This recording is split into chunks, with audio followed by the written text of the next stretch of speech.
Gulliver slowly opened his eyes when the sun's rays touched him. Ah, I feel better now. He tried to sit up but was unable to move even an inch. And this time it was not because of tiredness. I'm tied down. Who could have done this? He was tied with thin but strong ropes. The ropes tied his arms, legs, and the rest of his body to small pegs stuck in the ground. He tried to lift his head, but his hairs too were spread out and fastened with the pegs in the same way. The only thing he was able to see was the bright blue sky. Suddenly, his expression changed. Oh my God, something is moving up my leg. His curiosity grew more when he heard some strange sounds around him. I can feel some insect on my leg. It's moving up.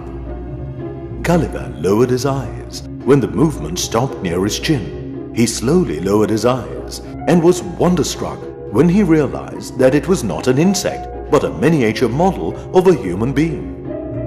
Gulliver was in the land of Lilliput, where people were barely 6 inches tall.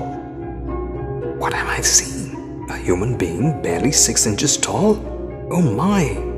There was a little man standing with a bow and arrow on Gulliver. Slowly, Gulliver felt more movement, and a small troop appeared behind the first man. All were aiming the arrow at his nose. Whoa! All the tiny soldiers ran backwards, toppling over each other and jumping off in terror when they heard Gulliver's voice. But soon they all returned. One soldier walked near his nose and shouted, My God! What language is this? I don't even have a small clue about it. But first, I should try to get myself free.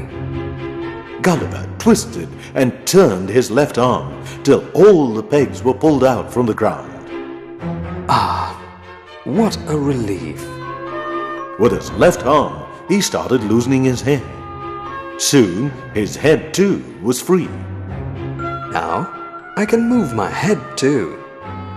Gulliver looked around and was astonished to see a large number of little bees.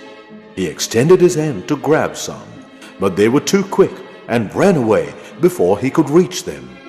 One little soldier screamed in his native language.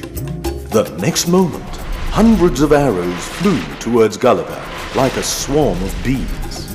His clothes saved him from the arrows, but his hands and face received the full blow of the attack. Ah! He tried to get up and free himself, but another swarm of arrows flew towards him to stop his attempts. Oh, I guess they don't want me to be free. Let me lie still. Lie still, knight, and then think of escape. Gulliver stopped his attempts to escape, and the little ones too stopped their attack. A few minutes passed, and suddenly Gulliver heard a sound. He saw many of them working hard to erect a platform near his head. As soon as the platform was finished, one person climbed on it. He was the minister named Hergo. He was followed by another minister. Minister Hergo spoke for a long time looking at Gulliver, but Gulliver could not understand a word. Sir, I am an Englishman. My name is Gulliver. Minister Hergo too did not understand a word. Oh, to add to all these things, I'm feeling very hungry. I need to somehow explain to them that I am hungry. Gulliver slowly explained in action that he was feeling hungry. Hergo understood and ordered his men to bring some food. After a few minutes, small ladders were set up against Gulliver's body. Many men climbed up with buckets full of bread and meat. It was quickly dumped in his mouth.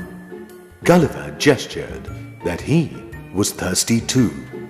Lilliputians rolled a barrel up the ladder and poured the liquid. The liquid in a barrel was just a cup full for him. They rolled another barrel.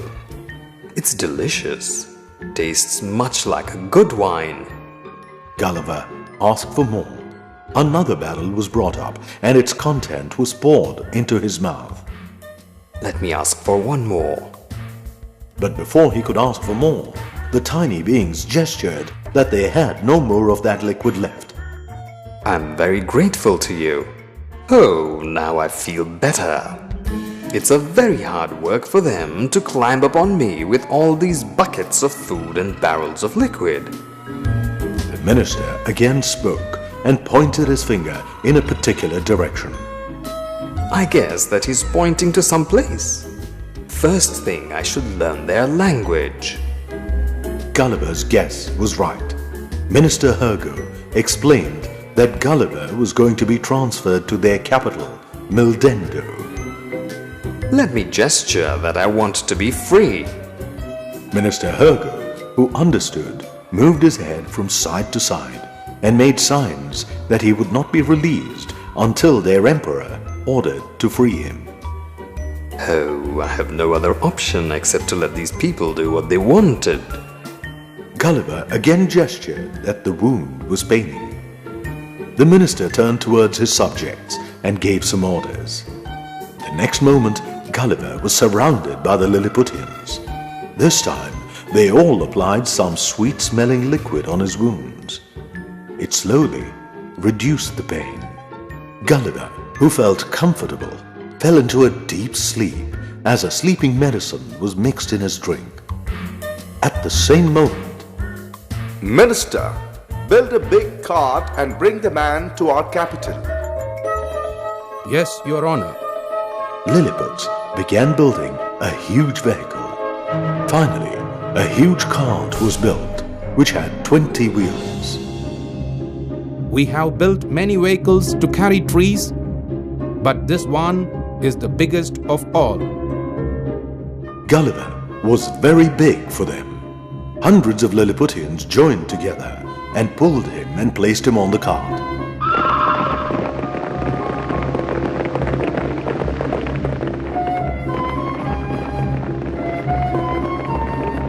The cart started to move. They traveled for a whole day. The journey continued the next day too.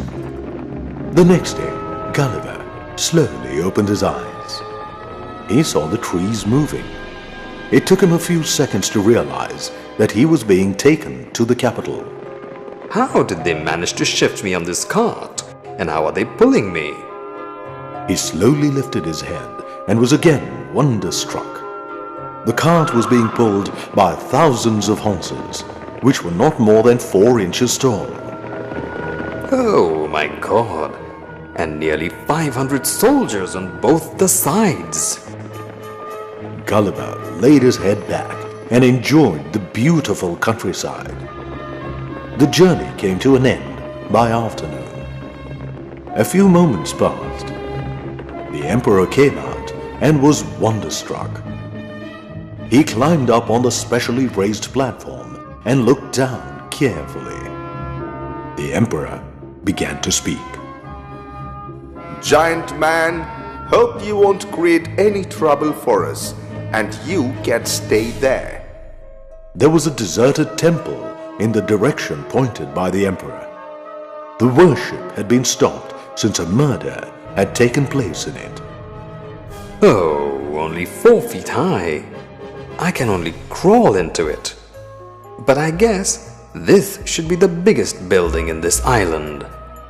In the meantime, the royal blacksmith fastened iron chains to the walls of the desert, which was tied to the left leg of Gulliver. Now, cut the ropes. The ropes were cut, and as soon as the ropes came on, he sat up and stretched himself. Gulliver rubbed his hands and looked around. He took a step, but could only move to the length of 2 yards. The capital of Lilliput, Mildendo, was a perfect square. A wall surrounded it, which were 2 feet high and 500 feet long. Oh, I can move only 2 yards. My freedom is restricted to 2 yards. Most of the houses had 4 or 5 stories, and they all looked well built. Colorful markets and well-stocked shops gave evidence to the prosperity of the city. The emperor wanted me to live here and spend my life in this temple.